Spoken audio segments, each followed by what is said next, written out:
On mute. I am such an idiot. Now welcome back. You probably didn't even hear me talking here for the past few minutes, or a few seconds.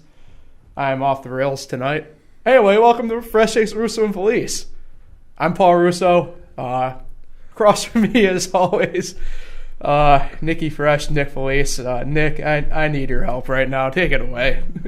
Am I on the screen? Yeah, you are on the screen. Okay, because I cannot tell if I'm on the screen today.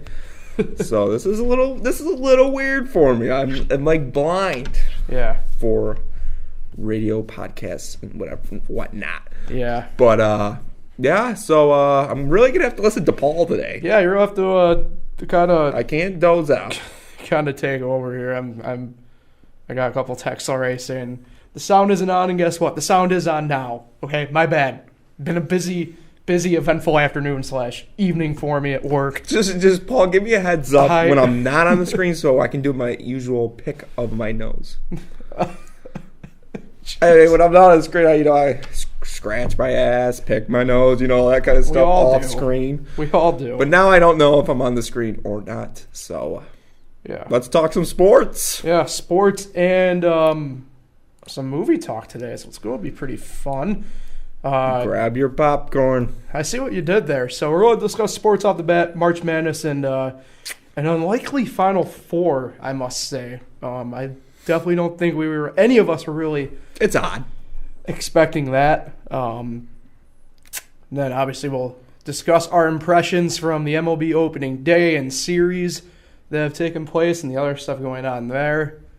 And for all you movie buffs out there like us, we haven't talked much pop culture in the past few months. You might have forgotten it was a / pop culture show. But hey, April movies. It's a stacked month for movies. So we'll dive into those a little bit. Is it more stacked than the Phillies lineup? I see what you did there. I'm going to say yes. Well, that's pretty clear cut what I did there. But yeah, so maybe not a ton on the surface to talk about, but when you get in depth in these topics, a lot to discuss. Probably the first time in, man, what's it been? A few weeks that we've been in the studio, at least me anyway, just us two. I'll say Pat's been on with us the past few weeks. Pat needs a break. Jim Spina's been on. Way Jim Spina was more or less your replacement that week. Too much airtime for Pat. Yeah, and then we'll be probably be us here for a little bit on our own, probably for a couple weeks. Pat's new month starts right now. Probably the last, I'd say, lull week here for probably about a month or so. Got a lot of topics here coming up sports-wise. Masters next weekend. I always said April is a big month for sports. Yeah. You got the Masters. Is the NFL draft in April? Yep, the end of April. I'm pretty sure that's the playoffs starting for NHL and NBA. Yep. And you got baseball getting full swing. See what you did there? Yes. Obviously, next week we'll have plenty of topics to discuss here for next week. But we need to get into this week. I think that's a safe thing to assume, right? So without further ado, the Final Four that you don't expect. It happened this year. We have Texas Tech facing Michigan State. We have Virginia facing Auburn. Only one number one seed. That's Virginia. For those of you at home, I think only 0.4% on ESPN even had that Final Four.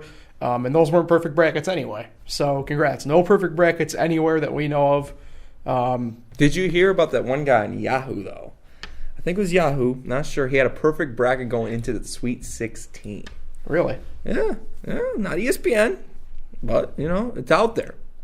I think he got the first one wrong. I think it was Iowa, Tennessee. Anyway. But there's your Pat Russo fun fact of the day. Yeah, so...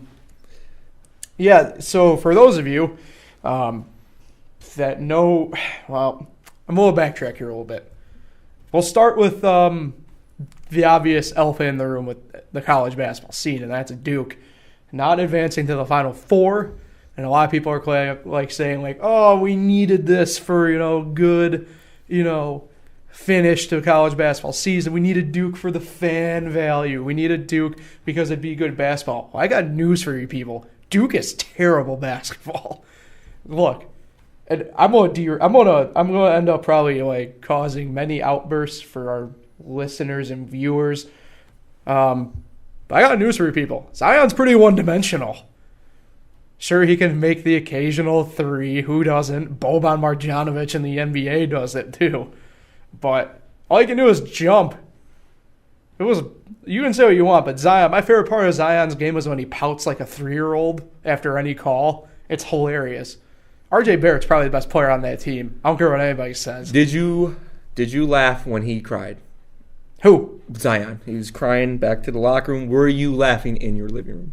Probably. I wish I saw it. Oh, okay. I would have, because he's a 3-year-old. The way he pouts and whatever when someone doesn't go his way. So, but yeah, I don't know. I'm not a big fan of Zion's game. I think he'll be in like China in 3 years. Really? He's got Michael Beasley written all over him. Remember how hyped people were? Well, mind you, we were 14 and 13 at the time with Beasley. But Beasley was projected to be way better than even Kevin Durant. Like, Beasley was the second coming of, like, LeBron James meets Kobe Bryant meets Michael Jordan meets all these great NBA players. And you want to know what happened to him? Ended up in China, like, 5 years down the line. And now he's just, like, some role player. He's back in China for, like, the third time. The one thing we can say, I think Michael Beasley's best years were with the Heat and the Knicks. Can confirm. I think that's another fun fact. Big Beasley on the Heat guy. Big Beasley on the Knicks guy. Yeah. But actually, no, I didn't really like him when he was there. But for this segment, I'll say I'm a big Beasley guy. But I see your comparison with Zion and Beasley. I semi-agree with you. I think he's not going to be the LeBron James that everyone thinks he's going to be. Mm-hmm. I think he'll be maybe the Julius Randle. Okay. That people can, a guy that's in the league, but not like, superstar. But would I like to see him fail? Sure. I don't know. If he goes to the Knicks, he's definitely going to fail. Let's just be clear about that. If he does go to the Dome, we'll blow him up somehow, some way. But I think he'll be good. Will he be LeBron James? No, he's not even the same kind of player. I hate that they're comparing with LeBron. LeBron does it all. Zion, get a jump shot. He can't shoot. He airballed literally. He's better shooting than Ben Simmons. How many air balls did he have, like, even in the Elite Eight game? A lot. He had, like, a handful of them, it felt like. He should be shooting the ball more in the end of the game than R.J. Barrett. R.J. Barrett's a better shooter, though. Yeah. I'd rather ball on R.J.'s hand at the end of the game because at least you can turn him if you need a jump, if you need, like, a 3. Wasn't R.J. Barrett 0 for 9? I'd still rather run that risk than Zion hucking up another air ball. That's you. But, yeah, I think he'll be good. I think he'll be all right. I don't think he's going to be a superstar, but what do I know? I thought Ronaldo Bachman was going to be a nice piece to the puzzle, but... Who? Ronaldo Bachman. Exactly who? A top 10 pick. Come on, Paul. You're next. You know who else was a top 10 pick? Ejian Leon. Okay, yeah. So it was Darko Milicic, if we're throwing out names, but... Yeah, you're right, he was. Yes. Oh, well, yeah. Moving on. Didn't expect that to turn. But yeah, the Texas Tech team, we'll bounce around here from team to team a little bit. Interesting in my view having them in there because... if you've been listening to the podcast here consecutively, I've been calling the Big 12 circle sucked because that conference was literally dog crap. I think we can just say that overall. Nobody was able to gain an edge on anybody. Maybe that shows some strength of the conference, but I beg to differ because you play with what you got. Kansas wasn't lighting the world on fire. You had pretty much a different leader in that conference each week. And nobody really jumped out the page at you. Texas Tech was projected to finish last in the Big 12 this year, and they made the Final Four. So that's a great overall basketball story if you want to look at it like that. But they're an interesting team to kind of look at. They play defense very well. At least schematically they do. They've had a couple trip-ups here in the tournament that might show you otherwise. But they aren't quite built to play on that. Kind of like that Kentucky level. You know what I mean? Where they're built kind of like on speed in a way, if you want to look at it like that. Honestly, their path to the Final Four, not to say it was lucky, you kind of caught Michigan in a weird space. I felt like Michigan had a little bit of an off night offensively. A little? Yeah. Obviously, they faced Gonzaga, who I thought wouldn't make it out of the round of 32. Because you're a circuit guy, but... Well, no, I wasn't so much saying they faced Baylor, I thought, which they did face Baylor. I didn't think that Gonzaga team was really anything to write home about either. Hachimura was really, I think, the only...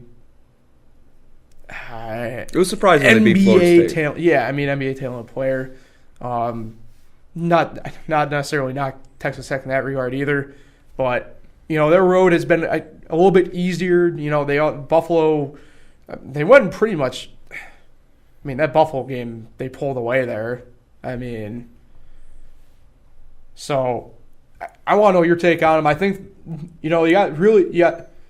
they got two teams that you kind of expected maybe in a way to be there in Virginia and Michigan State, but you also have the two teams in Auburn and Tech that you didn't expect to be there really in general or all year.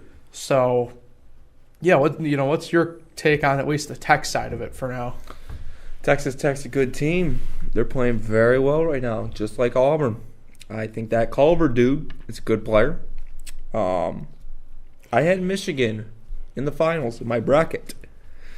And Michigan, I don't think Michigan even showed up. They just dominated that game from the start. I tried to give it a chance in the second half. Nope, it was over. That game was over. Michigan was a really good team. And then they beat Gonzaga. Other than that one year they went to the finals, have never really made a run. I mean, they 25 straight years to the NCAA tournament. And they've lost 25 times in the NCAA tournament straight. 24 of them, at least, in the first 4 rounds. That's just first 2 weekends. Gonzaga's always out.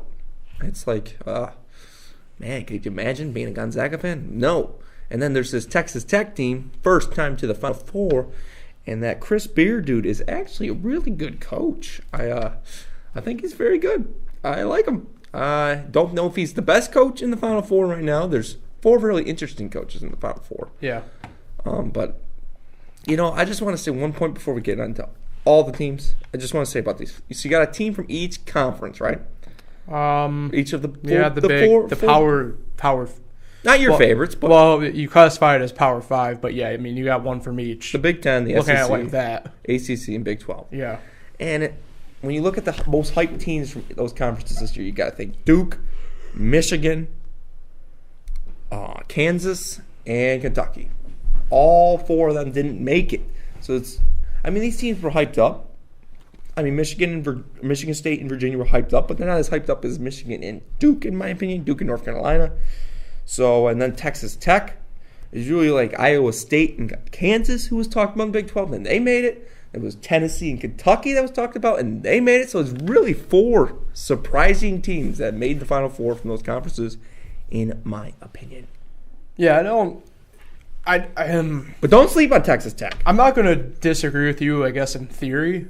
I mean, that Virginia team, we've kind of seen it firsthand, even though they're a bit bipolar in terms of consistently. And they're playing for something this year. Being that good, yeah. I could see them getting in. They had an easy bracket. Their path, yeah. If you look at what Tennessee had to go through, I wouldn't say that was easy by any means. Tennessee could have lost all those games. Yeah, if you look at Purdue, it wasn't that easy. They should actually that one they should have won. Yeah. And then you look at the Michigan State side. A lot of interesting stuff. Obviously, they're from a dynamics standpoint. They still have the clout. I mean, it's still an ongoing investigation and process going on there with, obviously, the sexual assaults and misconducts and all that going on. You're not a big Izzo guy. Yeah, I'm not a big Izzo guy because of that, because he covered some stuff up. I think it's pretty clear on that front. So you wonder if this is his last hurrah in a way. Again, Michigan State, same boat as Virginia. I think a lot of people probably could have seen them getting to the Final Four. Probably not, the top from their conference, but maybe 2 or 3, I'd say.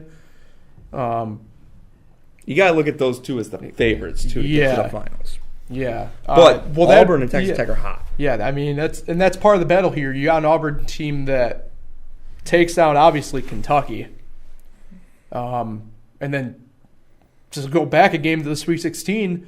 You can, in my opinion, despite what the seed numbers are, I mean, it was a 1 versus 5 matchup, but I mean, freaking beating UNC the way they did was huge. I mean, they won by, what was it? Ended up being close to 20, I think, right? So, they shot lights out. They did, and that's kind of been their game so far this tournament is, we might not be able to beat you on the inside, but we'll take that NBA-style game where you huck up 35-plus shots from beyond the arc. And they're doing it right now. And mind you, I mean, that Virginia team knows how to play outside defensively. So that might be a low-scoring affair. Typically, all Virginia games are low-scoring affairs in that regard. It's been a really weird tournament so far. You went from being chalk to, you got one number 1 seed left, and then you have a 2, 3. Oh, no. Yeah, 2, 3, and a 1-5. I mean, that it's a very weird tournament. It's been a weird tournament. I went from, in my best bracket pool I got going, going from 3rd because I had UNC winning the title back to 1st because of the amount of people that had Duke winning the title and Gonzaga winning the title. And it's a really weird place to be now if you look at people from my perspective, because I have Michigan State in the final game, but I still have one person who can catch me if Michigan State wins the title game. So it's like you want them to get there, but at the same token, you don't. You'd almost just be as fine if both of them get cut off at that point. So, and good luck to you. Thank you. I know the one that we're both in together.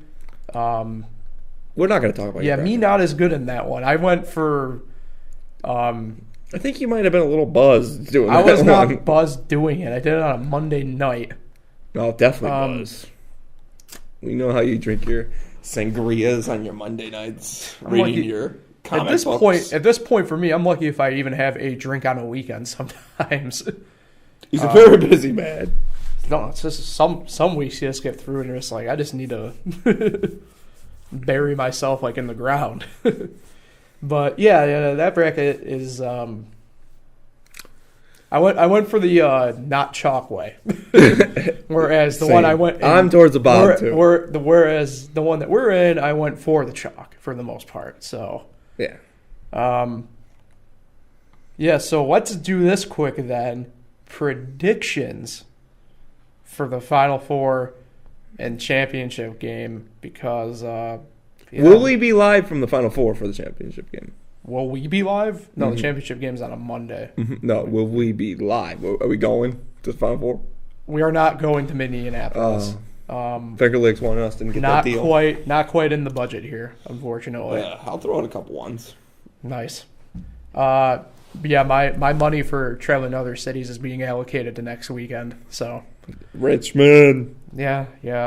First NASCAR race of the year in person for me. Maybe we'll have to talk about Typically it. one of 3, but I digress. So predictions, Nick. I'll let you go first on this one. Okay. Since you're the hot take master usually with this. All right. Oh, you want me to go? You're on. Am I on the screen? I forgot that the screen's not on, but you're on the screen. When I toss it to you like that, you know. Yeah. It's cool. So what's the first game? You have the scores times? I don't know the times, obviously. Let me just fill in some time here. So the Final Four is... My gut tells me Michigan State, Texas Tech is probably number one. So the Final Four is Texas Tech versus Michigan State. And the other one is Auburn and... Okay, here we go. The first game is Auburn, Virginia.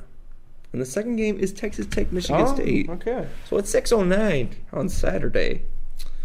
Or 3:09 for you West Coasters, if we do have any West Coaster followers. But I'm going to go with Virginia. This is their year. This is it. This is Kyle Guy. This is Jerome. This is that guy that hit that ridiculous shot with the yellow hair. I don't know his name. I do know his name, but I just forgot it. Jack Salt. Man, he's terrible. But I got Virginia winning this game 68-60. I think Auburn's shooting's finally going to get shut down by a good defensive team. I don't know if you really look at North Carolina and Kentucky as good defensive teams. I know Pat would rip on that. UNC can't play defense. So 68-60 Virginia. And then you get about a half an hour break. You get in Comer. You get in Izzo. And I got Michigan State winning that game. I think Texas Tech's run's going to come to an end. We've seen a lot of teams get hot. And I think Auburn, their runs end. And I think that's going to be Auburn and Texas Tech. I'm going to go 78-66.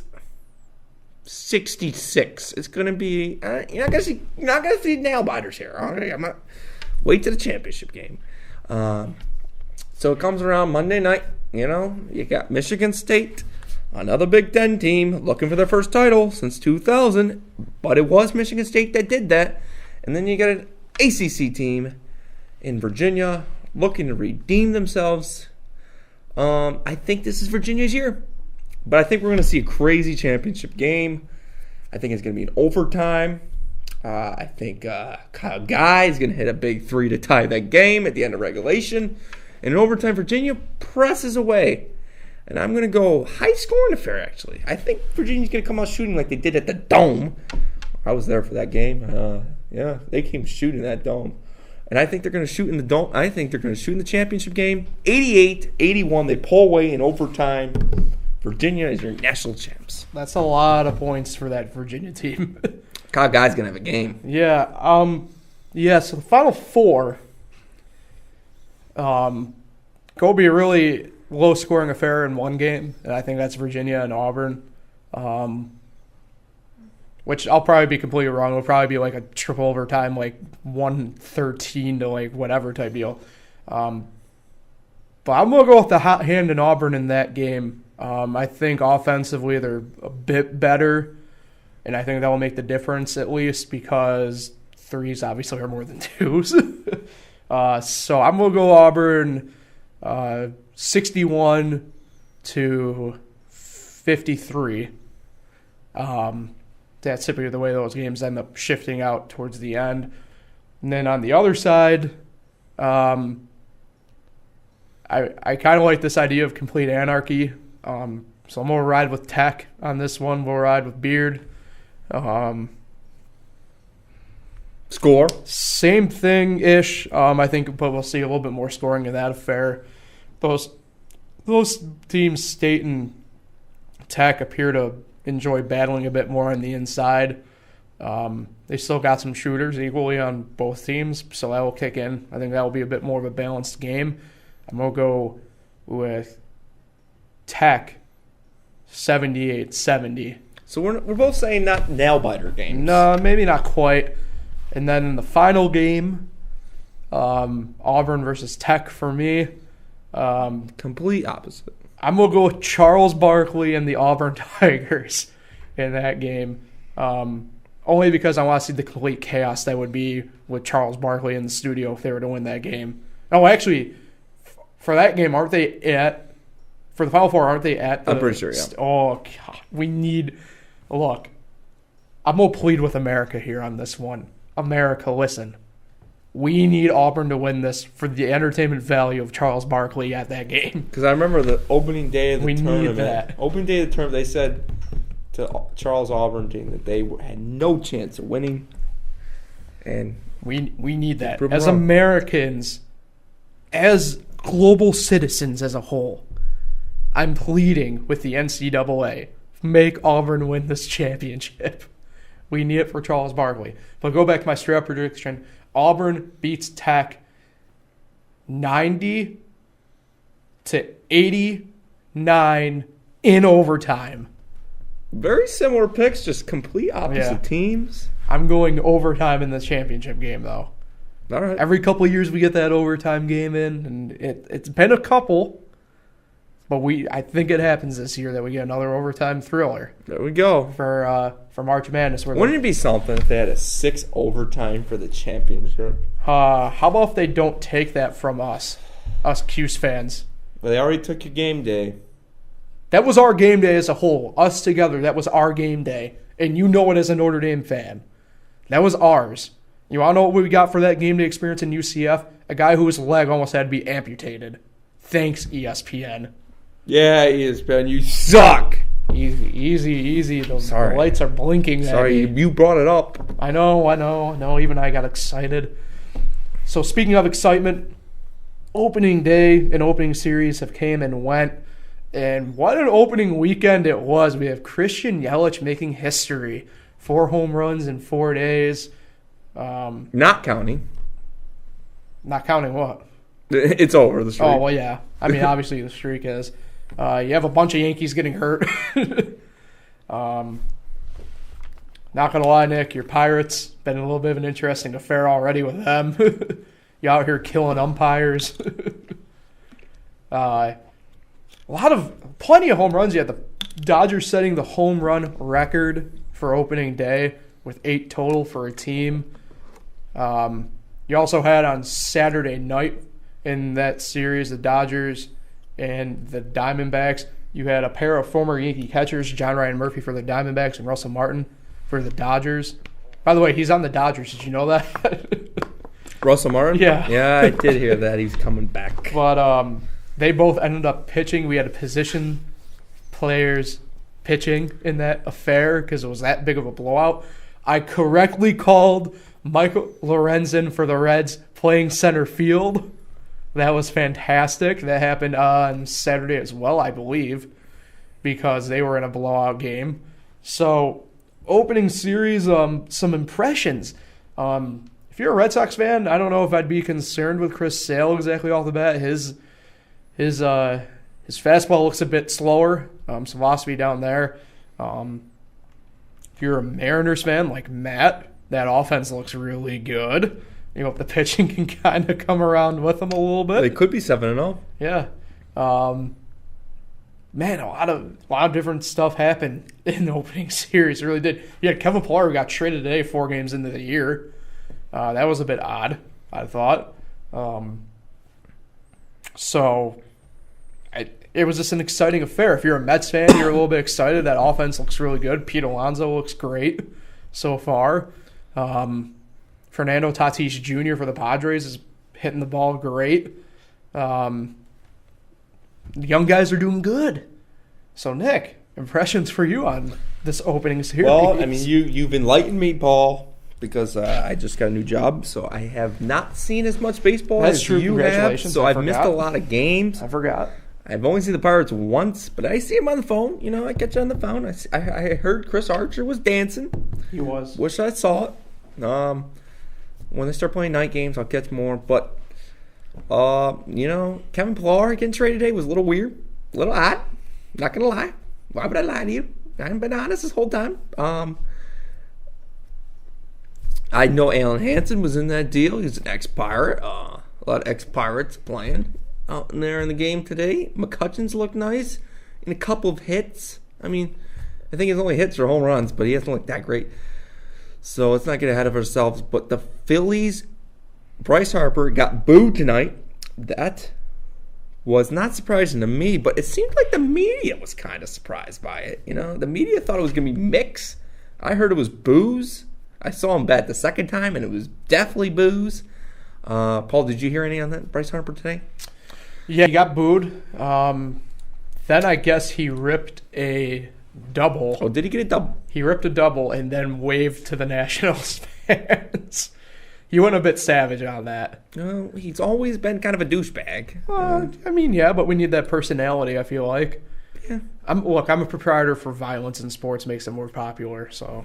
Oh, you want more Batista's punch or Adol? Let me put it to you this way: sports didn't get popular in the '70s because it was nice guys. It's because violence sold. Mm-hmm. I digress. Back to baseball.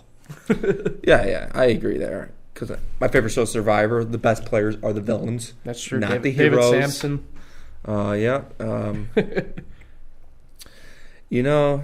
I think it's going to be a great year for baseball this year. Not just because I'm a little biased, but I think there's going to be some surprise teams.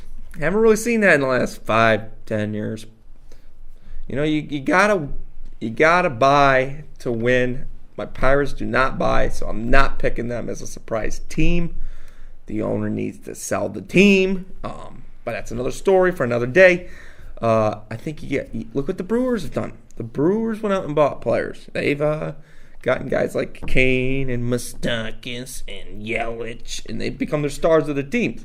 You look at the Royals back in the day. They got Zobrist, they got Cueto, they got their young core coming up. That was Golden Warriors-esque, bringing in Durant. But you got to buy to win. That's why the Yankees, Red Sox win every year. Padres are trying to do that. Phillies now doing it. I think the model kind of shifts a little bit, though. Not to, I guess, because I do agree with you. I mean, you do have to spend to win. But at the same token, you look at what the Yankees have done. They helped that farm system out tremendously by making trades and stuff like that. And even the Pirates, I don't know what the Pirates are doing. They aren't doing really anything in that regard either. No, they're just building up. You know what I mean? Yeah, they thought they made a big deal getting Archer last year. I thought it was a big deal. Most Pirate fans will say not. They just gave up the real one-hit talent that they had, and that was Austin Meadows, who's now the outfielder. He wasn't really up on the Pirates, though. He was more or less a fill-in when people got hurt, though, still at that point. Because they had 3 outfielders at the time. But they could have found room for him. They were thinking about trading him, and they did it. And, the Yankees have kind of struggled. I see they lost again today. Yeah, we are. 2-4 now? Yeah, we have the injury bug going on. And that's not so much an excuse. It's just that's kind of what it is right now for us. What is your honest opinion of J-Happ? He's a solid guy. I mean, Expired. I liked the pickup last year. I like the fact that we extended him. He's a perfect arm to kind of have. He can take you deeper into games. He's never really had stuff that will overpower you, and that's pretty apparent. Tanaka pitched tonight, didn't he? Pitched all right. No, it was... I don't think it was Tanaka tonight, because that would put us on a 4-man rotation. I don't know, but do you know what the score was? 3-1 they lost. Yeah, that Detroit team's weird, though. Seems like when Zimmerman so far has been on the mound, they're able to play cohesive baseball and watchable baseball, but anyone else that's on the mound, it's been rough for them, to say the least. Yeah, you kind of hope, obviously, these injuries aren't too significant. You hope that this bicep deal with Stanton is only 10 days. And if on the Andujar front, you really hope that it's not actually a torn labrum, which is what they're fearing, because that's a year. This opens the door for, obviously, and I felt this because they signed him for what he was. LeMahieu now gets every day. No question, I think. At least in some capacity, whether it's short, second, or third. Yeah, Frazier's up. I thought he'd be up at the start of the year anyway, and I was wrong in that regard. Obviously, you get to keep Luke Voigt and Greg Bird up now.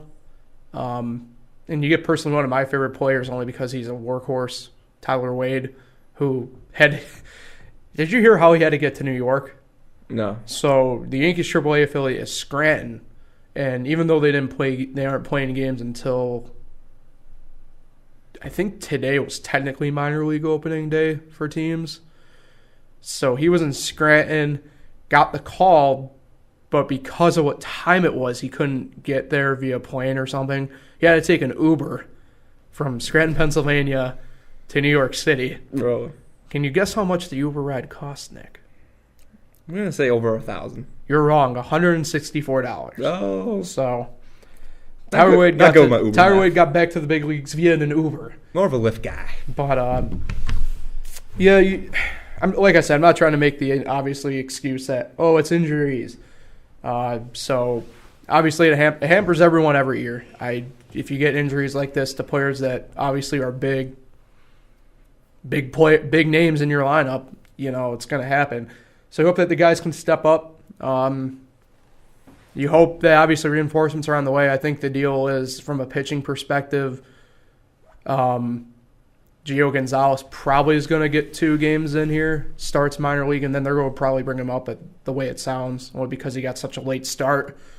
So that helps. You at least know you have 1 arm reinforcement on the way. It's just going to take a couple weeks. And then, hitting-wise, you hope, obviously, Clint Frazier had some impact. He had the only RBI in the game for the Yankees today. And then you hope, obviously, LeMahieu's looked good so far, so hope he keeps it up. And good enough that you got Luke Voit and Greg Bird still, up on the big league club, because the discussion was, hey, which one of these 2 are going to go down? And neither of them got sent down, and now we both need them in the lineup. So, be interesting deal there for sure to keep an eye on. Before we move away from baseball here, I want to know your biggest surprise so far for the first series. First, from a team perspective here, biggest surprise and biggest disappointment in your mind. Clear as day. I mean, just what we've been talking about. The Yankees losing 2 of 3 to the Orioles. Yep. The Orioles, I think they are 3-1 now. Might be. Yeah, the Orioles definitely surprising. After that first loss, people were saying, "No, they're going to win 30 games." Well, they're about to be pretty close to that in a month or so if they keep up with this pace. But I say the Orioles definitely the biggest surprise. Biggest disappointment. I'll say the Braves not getting 1 game on that Phillies series. Yeah. You knew that's a big series to start out the season. Couldn't even get 1 game. I think the Braves, I think you agreed with me on the last week's show. Mm-hmm. The Braves could be one of the most disappointing teams in this season. I think that was Pat, because I had the Braves winning the division. I knew it was a Russo. I knew it was a Russo. You're close. I think the Braves are going to be very disappointing. I think the National League is tough. The National League East is really tough, other than 1 team. I don't even need to tell you who that is. Posada. I think the Braves are a 4th place team in that division, to be honest with you. And I think they could be a bottom 4 team in the National League. Just how tough the league is. They could be a bottom 4 team. I mean, you're talking the Padres are a bottom 4 team. They got Manny Machado. And they got Andrew Lucchesi's brother. Yeah. So, yeah. Orioles, Braves. Biggest surprise for me. I'm going to have to agree with you, at least in the biggest surprise. I am going with Baltimore. We pretty much wrote them off. In Yankee Stadium. Everyone wrote them off, I think, for the most part. Even a lot of Orioles fans wrote them off, and they've started off the season certainly strong. That team offensively running fairly well. A lot of interesting guys on that team. Cedric Mullins, just on extremely well, kind of getting that team off on the right foot at the top of the lineup. And Chris Davis didn't seem to strike out that much against the Yankees. At least he was kind of putting the ball in play a little bit. So That's an improvement. That helps. Biggest disappointment, I'm not going to pick the Braves. Why? Because those two teams are really going to be going at it back and forth all year. Red Sox kind of a disappointment. I won't say the Mariners are surprised because the Mariners are good. You know, the biggest disappointment to me, at least in a way, are the Mets. Only because they start off really great there, right off the right foot, and they're like, oh, again, you think, hey, maybe the Mets, maybe we've gotten this deal wrong with the Mets so far, and then they flopped against the Nationals pretty bad. So. And other things, the Astros have been playing pretty bad too. Yeah, the Astros, but they kind of do that every year, it seems now at this point. They'll like start off good, or bad rather, and then just kind of churn and chug out. They'll have their big 10-game win streak, get them back in it. So you're going with the Mets. Yeah, I'm going to go with the Mets. Only because I think part of me just wanted to see Robbie Cano do good, and after that home run, he kind of just reverted back a little bit, I guess. Yeah. I don't know. So, yeah. We've got plenty of baseball coming here in the coming months that we'll obviously discuss. Especially, we already have a fairly big trade that kind of happened. Kevin Pillar, 4 games in the year getting moved to San Fran from Toronto for prospects. I mean, definitely did not expect that to happen, but here we are. Any reasoning behind it? Not that I'm aware of. A lot of people are just assuming they're just going to start selling here already. So, who knows? Not good up in Canada. But don't worry, you got your Canadian football. Go out with let's. So, April. It's the month we are in. It's April 2nd. I love April. Kind of give out the crappy weather of March. But April this year, a little bit different why it's a good month. Stacked movie month here for April. Kick things off, obviously, with Pet Sematary this weekend. Stephen King novel. Yeah, they're coming out hot. Shazam. That's one, at least off the bat, that I'm looking forward to. And obviously, a book ends with Avengers Endgame. Already causing problems with ticket service. But there's also a lot of other good movies here stacked in the middle. In my opinion, you got probably a movie that will do fairly well, I think, in the award season next year, in the Best of Enemies coming out. So we'll have this month is probably the best that we've had so far this year. This is kind of like when you start seeing the movies kind of churn out here, start coming along. April kind of kicks off that summer run here coming up where it's pretty much once every other week you got a really big movie coming out in some degree. So, a lot of stuff to look forward to here movie-wise month.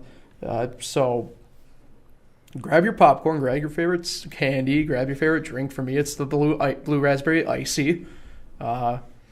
So I know, Nick, we're kind of kicking around which movie. I think Shazam's the one we kind of want to see, at least off the bat. So what are you looking forward to with this month? Because I tell you what, it's an exciting month for us movie lovers out there, that's for sure. Well, first of all, I'll say I'm a big nacho guy. Yeah? I love my nachos. That's a good point. I get them all the time. I'd say it's like an every other type deal with you for movies when we go see them. You end up with nachos. I love nachos. Not the salsa. Not a big nacho and salsa guy. I like salsa. I like it too. But, not with my nachos. But with my cheese. Did we see Avengers together? I did not see Infinity War, no. So we got to watch that on Netflix before we go. But I do want to see Endgame. Very badly. You probably want to see the first one first. Well, obviously, but... Because it's a big twist at the end. I don't want to spoil it. But that's a big one. That's a good one to close out. Hellboy in the middle. I'm just looking through all the movies right now. Aw, Penguins looks kind of cute. Pat would like that one. But Pet Sematary, kind of creepy.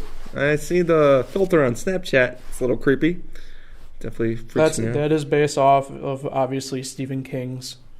They made it way back in the day, right? Maybe most famous work. They made a variant. Well, they made it straight up based, but I think it was like 1989, but all fingers point to this one being probably the best version of it. I see coming around April 12th.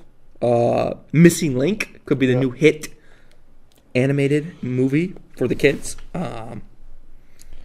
If you want to go really down, I don't know, this movie also on April 12th called After looks kind of hot. You know, that might be good. Bryce Harper hit a home run, by the way.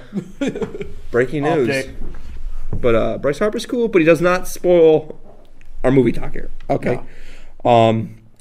How about here on April 17th? I'm going down the list. These are not the more bigger names. I'm looking down. Hail Satan? ? Gotta look at the trailer there. But let's go back up to the most noticeable movies, people ones they would watch. Yeah. Shazam. I'm looking forward to that one. I'll put it number 2 in my most excited to watch because obviously I want to see Avengers number 1. And if I had to put a number 3, yeah, I'll put Pet Sematary 3. I'll just see what all the hype's about. You know, I'm not big. I'm kind of like you. I'm not big in those type of movies. But I'll do it. I'll probably give it a go because Stephen King is a tremendous author. So. Yes. I like this show Under the Dome. Big fan of that. Season 3 was kind of disappointing end, but look, they copied Under the Dome from the Simpsons movie. Stay woke. Yeah, that's what I hear. I haven't seen an episode, but it's from the Simpsons movie, right? Yeah. What do you think of Hellboy? That also comes out April 12th. I'm not 100% sure what to exactly make of it. It's the guy from Stranger Things. I like the original Hellboys. I don't think one's come out in almost 10 or so years now. But I was a big fan of those ones, so I'm not too sure what to think of this one. There's a couple things I've noticed, like in the preview of it, that I'm like, it doesn't look. It doesn't feel like Hellboy to me. Yeah. So. And Penguins, I don't know what to think. It's a Disney nature movie. Sorry, I'm a Lightning fan. Okay. It's a documentary on penguins. If that's your favorite type of animal. March of the Penguins is already a thing. And so is Madagascar, the penguins. But if you want a more enjoyable animal movie, you look at Penguins. If you want more of a scary movie, you look at Pet Sematary. Yeah. Missy Link's probably gonna be a hit with the kids. I think it's gonna be loaded. It's definitely loaded. You don't see these type of movies. But a movie, I don't know when it comes out, but I'm really looking forward to it. Have you heard about this new Seth Rogen movie? Not the one they're advertising right now. There's another one. There is. Yes, it's these 3 kids. These 3 kids try to get their drone back from high schoolers. This high school girl. And it's like another version of Superbad. But you have to check it out. It's the trailer. My brother showed me. Is Seth Rogen a kid in this? No, I'm so confused. Seth Rogen is the director of it. Oh, okay. But I don't know if he is. He might make an appearance. Probably. He probably will. See, I thought you were talking about that one, the long shot. No, when's that coming out? I think that's April. I think it's in here with April, I believe. So. Yeah, it got to be because they're advertising it. Yeah. It's the start of April. Yeah. But there is a Seth Rogen directed movie about these 3 kids trying to get the drone back from this girl. That looks like it's going to be funny. Mm-hmm. Yeah. It's Superbad, but in middle school. Yeah. I mean, they're marketing the hell out of Shazam right now. Yes. They've made appearances. They made an appearance the past couple weeks on and off, and I think they're on the car again this week for Eric Almirola in NASCAR. They're marketing the hell out of this movie. Yeah. It's pretty much, it's PG-13, but it's pretty much DC's version of Deadpool. That's what I heard. The way it sounds. Just a little bit, obviously, not raunchy, dulled down. Yeah, it's dulled down Deadpool in a way. In the preview, he goes in. In the one preview. Even if you've seen the preview and truly, you know that the kid has the ability to switch to the superhero who's a full-grown adult.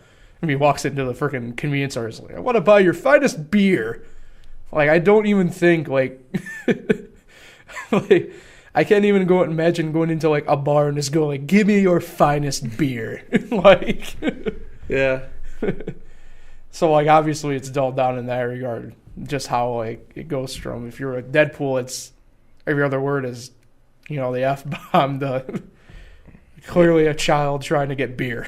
Yes.